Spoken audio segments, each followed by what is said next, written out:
ہم چند دوست صرف قرآن میں یقین کر رکھتے ہیں اور قرآن ہی کو فالو کرنا چاہتے ہیں، احادیث پر ہم یقین نہیں رکھتے اور کہتے ہیں کہ اگر رسول اللہ صلی اللہ علیہ وسلم کی زندگی قرآن ہے تو ہم بھی بہتر ہے کہ قرآن ہی پڑھیں۔ آپ کی کیا رائے؟ اس کے بارے میں ایک اصول کی بات سمجھ لیجئے، اور وہ یہ کہ قرآن دین کی پہلی کتاب نہیں ہے، قرآن دین کی آخری کتاب ہے۔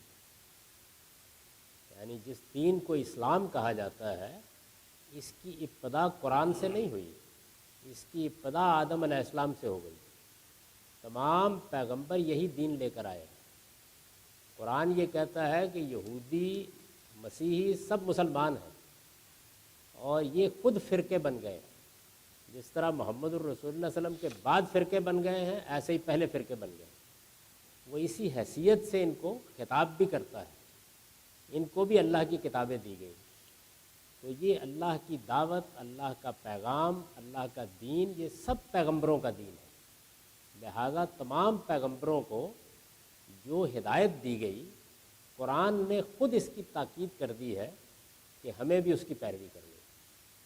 وہ جو ہدایت تھی یا جو روایت تھی یا جو ٹریڈیشن چلی آ رہی تھی، وہ عرب میں حضرت ابراہیم کے ذریعے سے پہنچی، اور حضرت ابراہیم کی اولاد ہے بنی اسماعیل، یعنی اسماعیل کے بیٹے ہیں، ان کے ہاں بھی وہ روایت موجود تھی۔ اس کو قرآن ملت ابراہیم کہتا ہے، ابراہیمی دین کی روایت۔ رسول اللہ صلی اللہ علیہ وسلم نے اور قرآن نے اس روایت کو زندہ کیا۔ اگر اس میں کوئی خرابی تھی تو اس کی اصلاح کی، اور اگر کوئی اضافہ اس میں کرنا تھا تو کر کے اس کو آگے جاری کر دیا، یعنی پیغمبروں کی روایت کو آگے جاری کر دیا۔ اس کو سنت کہتے ہیں، یہ انبیاء علیہم السلام کی سنت ہے۔ اس کو محمد الرسول اللہ صلی اللہ علیہ وسلم نے سینکشن دے کے آگے جاری کیا ہے، یعنی جو چیز مر گئی تھی اس کو زندہ کیا، جس میں اصلاح کی ضرورت تھی اس کی اصلاح کر دی، اور جس میں کوئی اضافہ کرنا تھا وہ اضافہ کر دیا، کر کے اس کو آگے جاری کر دیا۔ یہ سنت قرآن سے پہلے موجود ہے۔ یہ نماز اسی طرح موجود ہے، روزہ اسی طرح موجود ہے، حج اسی طرح موجود ہے، زکوٰۃ اسی طرح موجود ہے۔ یہ انبیاء علیہم السلام کا طریقہ ہے۔ یہی نماز حضرت مسیح 5 وقت پڑھتے تھے، یہی نماز یہود 5 وقت پڑھتے تھے۔ تمام انبیاء اسی طریقے سے نماز پڑھتے رہے ہیں۔ یہی روزے سب رکھتے تھے۔ قرآن میں روزے کی آیت ہی یہاں سے شروع ہوتی ہے کہ ایمان والو، یہ روزے میں نے تم پر اسی طرح فرض کیے ہیں کما کتب علی الذین من قبلکم، جیسے تم پہ پہلوں سے فرض کیے تھے۔ حج اسی طرح ہو رہا تھا حضور سے پہلے۔ تو یہ ساری سنت جو ہے، یہ دین لازمی دین ہے، پیغمبروں کا دین ہے۔ تو اس وجہ سے اس کو مضبوط پکڑیے اور قرآن کو مضبوط پکڑیے، اور اس میں سے کوئی چیز حدیثوں میں بیان نہیں ہوئی، محض یہ ساری کی ساری مسلمانوں کے اجماع سے منتقل ہوئی ہے۔ یعنی نماز رسول اللہ صلی اللہ علیہ وسلم نے 5 وقت پڑھائی، اور مسلمانوں نے روز پڑھتے ہوئے 20ویں صدی 21ویں صدی تک پہنچا دی ہے۔ ایسے ہی روزے رسالت مآب صلی اللہ علیہ وسلم نے رکھے، اور رمضان کے اندر روزے رکھے جا رہے ہیں۔ حج ہر سال ہو رہا ہے، کبھی منقطع نہیں ہوا۔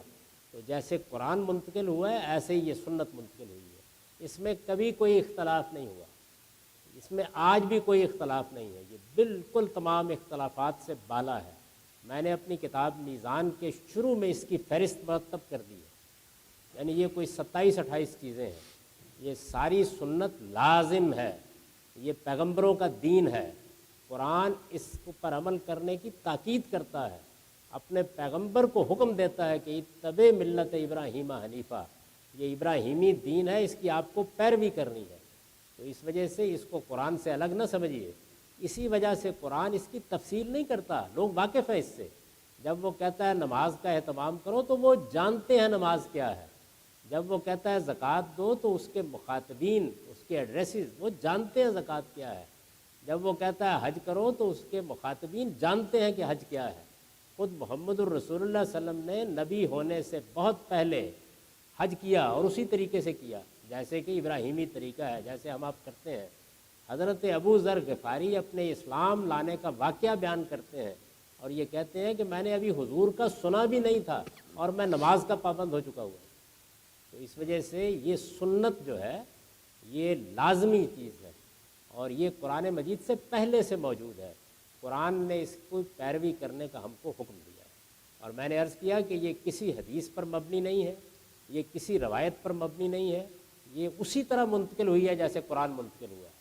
جس طرح قرآن مسلمانوں نے اپنے اجماع سے منتقل کیا ہے، ایسے ہی یہ سنت منتقل ہوئی ہے، اور یہ مسلمانوں کے اندر مشرق سے مغرب تک رائج ہے، تو اس کی پیروی لازم ہے۔ اب رہ گئی احادیث، تو یہ پہلے سمجھ لیجئے وہ چیز کیا ہے۔ یعنی رسالت میں آپ صلی اللہ علیہ وسلم نے اس سنت کو جاری کر دیا، قرآن مجید دے دیا، وہ مسلمانوں نے دین کی حیثیت سے اختیار کر لیا۔ سارا دین انہی دو چیزوں میں ہے، کوئی چیز اس سے نہ باہر ہے نہ باہر نکالی جا سکتی ہے، پورا دین حضور نے دے دیا۔ لیکن حضور اس دنیا میں اس دین کو دینے کے ساتھ، قرآن سنانے کے ساتھ، قرآن پہنچانے کے ساتھ اور بھی بہت سے کام کرتے رہے۔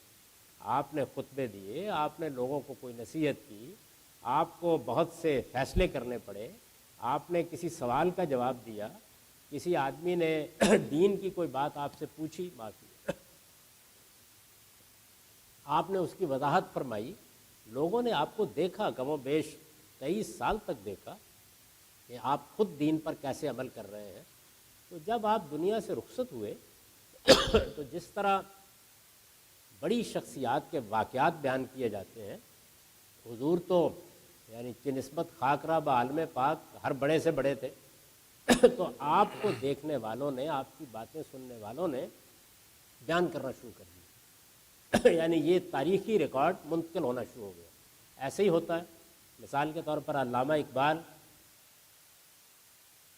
ہمارے دور کی ایک بڑی شخصیت تھے، تو ان کے دوست فقیر سید وحید الدین نے ان کے دنیا سے رخصت ہونے کے فوراً ہی بعد 2 کتابیں لکھ دی روزگار فقیر کے نام سے، جس میں اقبال کی باتیں ہیں، ان کی مجلسوں کی روداد ہے۔ تو رسالت میں آپ صلی اللہ علیہ وسلم کے صحابہ نے بھی لوگوں کو ظاہر ہے کہ اگر کوئی آدمی حضور کو دیکھ چکا ہے یا حضور کے ساتھ وقت گزار چکا ہے تو بڑی دلچسپی ہوتی تھی، جو باتیں لوگوں کو یاد تھیں وہ انہوں نے بیان کرنی شروع کر دی۔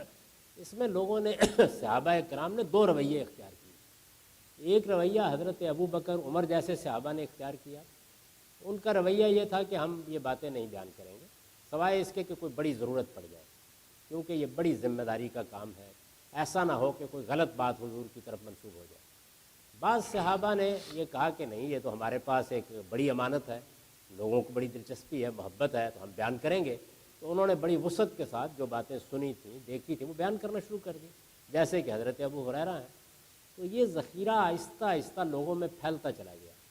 اس کے بعد یہ خیال ہوا لوگوں کو کہ اس ذخیرے میں کچھ پرابلم ہو رہا ہے، یعنی کچھ لوگ اپنی طرف سے گھڑ کے بھی کچھ باتیں بیان کر رہے ہیں، کچھ لوگ کسی چیز کو سیاق سباق سے ہٹا کے بیان کر دیتے ہیں۔ تو بڑے علماء پیدا ہوئے جن کو محدثین کہتے ہیں، اور انہوں نے ایک بڑا غیر معمولی کام کیا۔ انہوں نے یہ جتنی چیزیں پھیلی ہوئی تھیں ان کو اکٹھا کیا اور ان کو کتابوں میں مرتب کر دیا، اور ہر ایک نے مرتب کرتے وقت تحقیق کی، یعنی یہ دیکھنے کی کوشش کی کہ ظاہر ہے یہ ہسٹوریکل ریکارڈ تھا حضور کی زندگی کا، تو لوگوں نے اس کو پرکھا کہ کہیں کوئی غلط بات آپ کی طرف منسوب نہ ہو جائے۔ اس کے لیے کچھ اصول بنائے گئے پرکھنے کے لیے، اس ہسٹوریکل ریکارڈ کو مرتب کرنے والوں نے کچھ اصول بنائے۔ وہ اصول 2 طرح کے تھے۔ ایک یہ اصول بنائے گئے کہ جو آدمی بھی یہ بیان کر رہا ہے، اور ظاہر ہے کہ صورت یہ بن گئی تھی کہ 2-3 لوگ درمیان میں آ گئے، یعنی ایک آدمی یہ کہتا تھا میں نے فلاں سے سنا ہے، وہ یہ کہتا تھا میں نے فلاں سے سنا ہے۔ تو انہوں نے ان سب بیان کرنے والوں کے حالات زندگی مرتب کیے اور دیکھا کہ ان کا کردار کیا ہے۔ یہ تحقیق کرنے کی کوشش کی کہ ان کا حافظہ کیسا تھا، یعنی بڈھے ہو کر اختلاط ذہنی کا شکار تو نہیں ہو گئے، نہ سمجھ تو نہیں تھے۔ تو یہ تحقیق کر کے دیکھا کردار کیسا تھا، ان کا حافظہ کیسا تھا، فہم کیسا تھا، اور یہ کہ تاریخی طور پر ان لوگوں کی ملاقات بھی ہوئی ہے، ممکن ہے۔ یہ چیزیں انہوں نے بیان کرنے والوں میں دیکھی، اور جو کچھ بیان کیا جا رہا تھا اس کے لیے بھی ایک معیار بنایا کہ اس میں کوئی چیز قرآن کے خلاف تو نہیں ہے، اس میں کوئی چیز سنت کے خلاف تو نہیں ہے، اس میں کوئی چیز علم اور عقل کی مانی ہوئی باتوں کے خلاف تو نہیں ہے۔ تو ان دونوں چیزوں کو سامنے رکھ کر ہر آدمی نے اپنی تحقیق کے مطابق ایک کتاب مرتب کر دی۔ یہ کتابیں ہیں جن کو آپ بخاری، مسلم کہتے ہیں۔